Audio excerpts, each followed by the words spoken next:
ये मेरा इन्वर्टर है। मैंने नया पीसीबी पूरा कंप्लीट यहाँ से यहाँ तक जो है सारा डिज़ाइन किया और अभी चल रहा है। ये आउटपुट है, ये बूस्टर जो इसमें लगाए हुए हैं वो उसका आउटपुट है और सोलर पैनल जो मैंने अपने पिछले वीडियो में दिखाया हुआ है, एक ही पैनल है जो 50 वोल्ट इनपुट आ रहा है।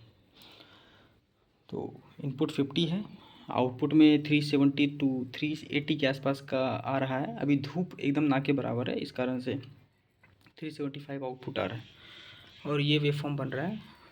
और अभी लोड लगा रहे तो लोड उठा नहीं पा रहा है क्योंकि धूप ना के बराबर है और एक ही प्लेट है 50 वोल्ट का, 50 वोल्ट से। तो ये मेरा नया पीसीबी है।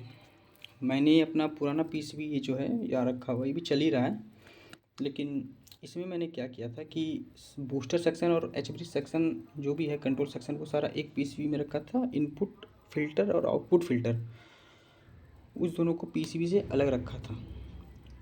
तो इस वाले नए पीसीबी में मैंने क्या किया, सारा एक ही पीसीबी पर डाल दिया। यहाँ जितना सेक्शन है, ये वाला सेक्शन ये डीसी इनपुट फ़िल्टर हो गया, ये वाला सेक्शन डीसी आउटपुट फ़िल्टर हो गया। यहाँ पे ये कैपेसिटर और ये 2 इंडक्टर लगा हुआ है, ये आउटपुट फ़िल्टर हो गया। ये सॉकेट है, यहाँ पर ये ट्रांसफार्मर हम साइन वेव फॉर्म वहाँ डीएसओ पर ले रहे हैं ट्रांसफार्मर के थ्रू। बूस्टर सेक्शन का ये वाला पूरा सेक्शन है, ये यहाँ से लेकर यहाँ तक का सेक्शन पूरा ये बूस्टर सेक्शन है। ये वोल्टेज को स्टेबल या फिर बूस्ट करता है, मतलब सोलर का वोल्टेज कितना भी रहे वो 380 से नीचे नहीं जाएगा 3 बजे तक, कितना भी लोड क्यों ना रहे। अगर प्लेट में पावर रहेगा तो वो वोल्टेज को स्टेबल बना के रखेगा 380, उससे नीचे नहीं जाएगा, चाहे सोलर का वोल्टेज 200 क्यों ना हो जाए, 250 क्यों ना हो जाए। और यहाँ पे ये वाला सेक्शन हो गया ये एच ब्रिज सेक्शन। इसमें एक प्रॉब्लम आ गया था, 2 दिन से उस प्रॉब्लम को मैं फिक्स कर रहा था। मेरे डिज़ाइन में क्या हुआ था कि एक पीएफ जो है, ये कैपेसिटर जैसे मैं दिखा रहा हूँ, ये कैपेसिटर ये वाला, तो ये कैपेसिटर मेरा डिज़ाइन में मिस हो गया था। इसमें जो मैंने कंट्रोलर यूज़ किया है उसके वीसीसी पिन पर, तो जितना भी वीसीसी पिन या फिर एनालॉग वीसीसी पिन या जितने रीसेट पिन, वो हर जगह पर पीएफ लगाना ज़रूरी है, कैपेसिटर फ़िल्टर लगाना ज़रूरी है, क्योंकि ये पूरा सिस्टम हाई फ्रिक्वेंसी पे चल रहा है। लगभग ये मेरा 30 से 50 किलो हर्ट्ज़ के बीच की फ्रिक्वेंसी पे चल रहा है। ये मेरा 25 से 15 से 25 किलो हर्ट्ज़ की फ्रिक्वेंसी पे चल रहा है। तो पूरा सिस्टम हाई फ्रिक्वेंसी पे चल रहा है और हाई फ्रिक्वेंसी में क्या होता है कि अगर हम फ़िल्टर नहीं लगाएंगे तो फिर ये कंट्रोलर बार बार हैंग होगा। स्टार्टिंग में जब मैंने ये सिस्टम को चलाया था तो वो क्या हो रहा था कि चलता था और हैंग हो जा रहा था, कंट्रोलर बहुत बुरे तरीके से हैंग हो जा रहा था, ऐसा कि उसे करप्ट टाइप का हो जा रहा था। तो ये डीसी इनपुट फ़िल्टर यहाँ पर लगाए हुए हैं, ये फ़िल्टर नहीं लगा हुआ था उस स्टार्टिंग में, तो इसके कारण से क्या होता था, निगेटिव जो है वो माइक्रो कंट्रोलर को डिस्टर्ब कर रहा था। और यहाँ पर जब मैंने ये वाला फ़िल्टर लगाया है, चॉक फ़िल्टर, और इसके साथ साथ मैंने ये कैपेसिटर तो खैर लगा हुआ था, ये सिर्फ चॉक फ़िल्टर नहीं लगाए थे, तो इस कारण से क्या हो रहा था, कंट्रोलर को बुरी तरह से वो हैंग कर दे रहा था। दूसरा क्या है कि यहाँ पर मैंने पीएफ लगाया है, यहाँ पीएफ लगाया है, यहाँ कैपेसिटर लगाया है। जितना कंट्रोलर के नज़दीक में हम पीएफ को ये लगाएंगे या फिर कैपेसिटर को लगाएंगे, कंट्रोलर के हैंग होने या ख़राब होने के चांसेस उतने कम है। डिज़ाइन में कभी कभी क्या होता है, हम वीसीसी से और ग्राउंड से कनेक्ट तो कर रहे हैं कैपेसिटर को, लेकिन कंट्रोलर यहाँ है। एग्जांपल के लिए कंट्रोलर मेरा यहाँ पर प्लेस है, अभी भी यहीं पर प्लेस है, इस जगह खाली जगह पे एसएमडी वाला है।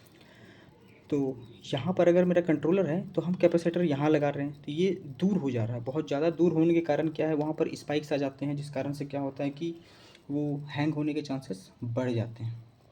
तो अभी सारा जितना भी पीएफ है, जितना भी कैपेसिटर है, वो सारे एकदम क्लोज लगा हुआ है, सारा क्लोज लगा हुआ है। और एक जो पीएफ छूट गया था वो मैंने पीछे से लगा दिया, जिस कारण से वो हैंग हो रहा था। तो पीएफ लगाने में कंजूसी नहीं करना है, वो जितना लगाएंगे उतना अच्छा वो काम करेगा हर जगह पर। रीसेट पिन है, रीसेट पिन पर भी मैंने पीएफ लगाया हुआ है, एवीसीसी पिन पर पीएफ लगाया हुआ है, और वीसीसी पिन पर यहाँ कैपेसिटर और पीएफ लगाए हैं। वो सारा कुछ यहाँ पर लगा हुआ है। एनालॉग पिन का जो आउटपुट है ये वाला कैपेसिटर पर से आ रहा है, और इस पर भी मैंने एक कैपेसिटर लगाया फ़िल्टर के लिए कि वोल्टेज अनस्टेबल ना हो या फिर फ्लक्चुएटेड ना हो, क्योंकि वोल्टेज अगर फ्लक्चुएट करेगा तो फिर आउटपुट में ये जो आउटपुट आ रहा है इसका फ्रिक्वेंसी थोड़ा सा अप डाउन करेगा, इसलिए यहाँ भी कैपेसिटर लगा हुआ है। तो जितना चाहे उतना लगा सकते हैं। इसमें एक दिक्कत और आया था कि ये दोनों जो ड्राइवर हैं ये लो साइड ड्राइवर हैं, ये दोनों बूस्टर हाई साइड ड्राइवर है, ये दोनों लो साइड ड्राइवर। तो बार बार क्या हो रहा था कि ज़्यादा स्पाइक आने के कारण IGBT सही रहता था, ये दोनों TLP उड़ जा रहा था। तो इसको प्रोटेक्ट करने के लिए मैंने क्या किया, 15 वोल्ट का यहाँ पे एक जीनर डायोड भी डिज़ाइन करके लगा दिया।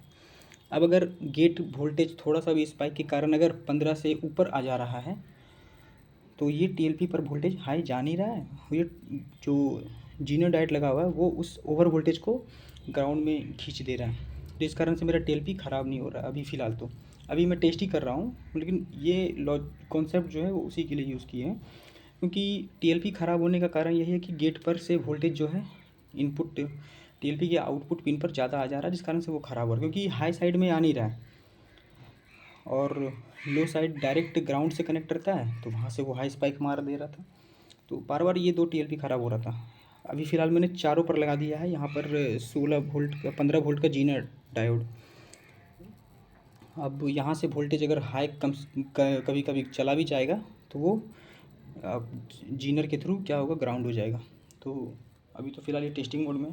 बूस्टर के लिए मैंने अलग से ये कार्ड ही बना दिया था कि इसे माउंट करूँगा तो मेरा बूस्टर चलेगा, और सारा प्रोटेक्शन इसमें लगा हुआ है। मैंने इसमें ये प्रोटेक्शन लगाया हुआ है कि वोल्टेज अगर कल दिन अगर कंट्रोलर हैंग हो गया या ड्यूटी साइकिल ये बढ़ा दे रहा है 400 से ऊपर, जैसे ही इसका वोल्टेज जाएगा मैक्स 410, तो जैसे ही वोल्ट 410 के ऊपर जाएगा ये ऑटोमेटिक खुद को बंद कर देगा।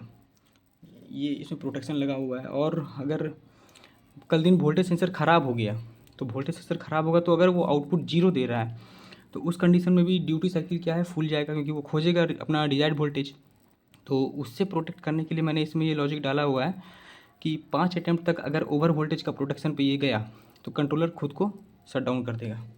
तो ये सब प्रोटेक्शन इसमें लगे हुए हैं। और दूसरा, ये पूरे सिस्टम को मैंने इस सर्किट से अभी फ़िलहाल जोड़ूंगा। इसमें SP32 लगा हुआ है जो कि सारा डेटा एप्लीकेशन पे सेंड करेगा, और यहाँ पे सारे प्रोटेक्शंस लगे हुए हैं, सोलर का वोल्टेज, बूस्टर का वोल्टेज और आउटपुट वोल्टेज और करंट मेजरमेंट, वो सारा कुछ ये करेगा, टेम्परेचर मेजरमेंट सारा कुछ ये करके इस रिले को मैंने ऑफ़ कराया। इस रिले से ही सारा कुछ है। कोई भी तरह का दिक्कत आया, over voltage, under voltage, short circuit, जितना भी तरह का अगर वार्निंग है, प्रोटेक्शन जितना भी है वो इस रिले से ही कंट्रोल होगा। ये रिले ऑन होगा तो इन्वर्टर मेरा बंद हो जाएगा।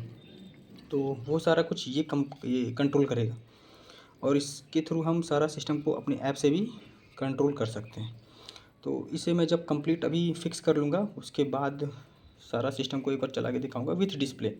डिस्प्ले पे मैंने यूज़ किया है TFT वाला 2.4 इंच का, मैं बता रहा हूँ, इस तरह का डिस्प्ले है, इस तरह का डिस्प्ले है। ये 2.8 इंच का डिस्प्ले है। ऐसा ही सेम डिस्प्ले मैंने 2.4 इंच का यूज़ कर रहा हूँ, और उसका भी आउटपुट मैं अपने पिछले वीडियो में मैंने उसका पिछले यूट्यूब वीडियो पर मैंने दिखाया हुई है कि वो कैसे उसका आउटपुट जो भी वैसे आ रहा है। तो ये सिस्टम हो गया और ये कंट्रोल सिस्टम हो गया। और इसका जो SMPS है, ये अभी चला रहे हैं हम 12 वोल्ट के SMPS से। इस सिस्टम में मैंने SMPS को नहीं डिज़ाइन किया है, उसको मैंने अलग PCB में बनाया हुआ है कि उससे मैं उसमें ही रखूँगा कि यहाँ पर जो स्पेस यहाँ पे बनाया हुआ मैंने, वहाँ पर मेरा SMPS लगेगा अलग से, कि कल दिन अगर सिर्फ SMPS ख़राब हुआ या होगा किसी भी कारण से तो हम सिर्फ SMPS को रिमूव कर लेंगे। अगर इसमें बनाएंगे SMPS और कल दिन अगर SMPS सिर्फ ख़राब हुआ, बाकी सारा सिस्टम सही है, तो पूरा PCB चेंज करना पड़ेगा। इसलिए तो अभी तक तो सिस्टम ये बहुत बढ़िया चल रहा है, टेस्टिंग भी कर रहे हैं। ये वोल्टेज एकदम स्टेबल है, 374 375 ये बूस्टर का वोल्टेज है। अभी मैं यहाँ के प्रोब को छू नहीं सकता क्योंकि यहाँ का वोल्टेज हाई है, नहीं तो इस प्रोब को निकाल करके मैं दिखाता कि सोलर के इनपुट का वोल्टेज कितना आ रहा है। खैर, ये सारा सिस्टम सही है। अभी इसके डब्बे में जब ये कैबिनेट में लगेगा तो ये और अच्छा लगेगा देखने में।